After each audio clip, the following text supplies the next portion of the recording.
សួស្តីអ្នកទាំងអស់គ្នាថ្ងៃនេះខ្ញុំមកបង្រៀនអ្នកទាំងអស់គ្នាមកទៅលើការភ្ជាប់ដង្ហែរបស់ Xiaomi អញ្ចឹងបងគ្រាន់តែចូលទៅក្នុង app Xiaomi អូខេ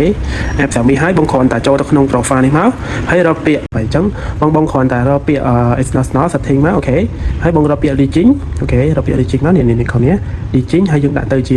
China language គ្រាន់តែដាក់ហ្នឹងហើយអូខេដាក់ភាសាហ្នឹងហើយបងគ្រាន់តែថយមកវិញមកអូខេបងគ្រាន់តែចូល home ហើយបងគ្រាន់តែចុចសញ្ញាបូកមួយនេះហើយចុចពាក្យ add អូខេអញ្ចឹងវានឹង load មុខឈ្មោះដង្ហែនៅលើហ្នឹងហើយបងគ្រាន់តែចុចលើហ្នឹងទៅហើយបងគ្រាន់តែ select Wi-Fi របស់បងហើយនឹង password អូខេអញ្ចឹងគ្រាន់តែចាំរយៈពេលប្រហែលជាក្នុង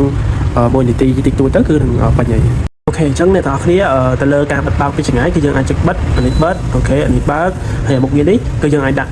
តិចពេលតិចវាមានកម្លាំងតាមហ្នឹងអញ្ចឹងណាបាទនេះ25 49ហើយអាហ្នឹងគឺយើងអាចបញ្ជាពីចម្ងាយបានកម្លាំងគឺដល់ 100% អូខេអានេះមានន័យថា auto មកតែវាវិលជំវិញយើងដល់120 អាហ្នឹងគឺយើងអាចបើកវាបានដូចគ្នានេះយើង120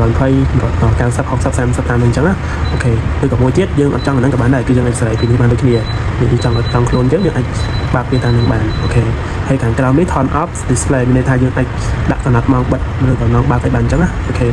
នេះយើងអាច set ម៉ោងដូចគ្នា setting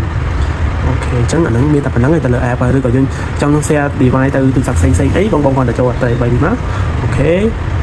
ចឹងបងគ្រាន់តែចុចពាក្យ share device មកអូខេហើយបងបើ account Xiaomi អូខេ account Xiaomi នេះ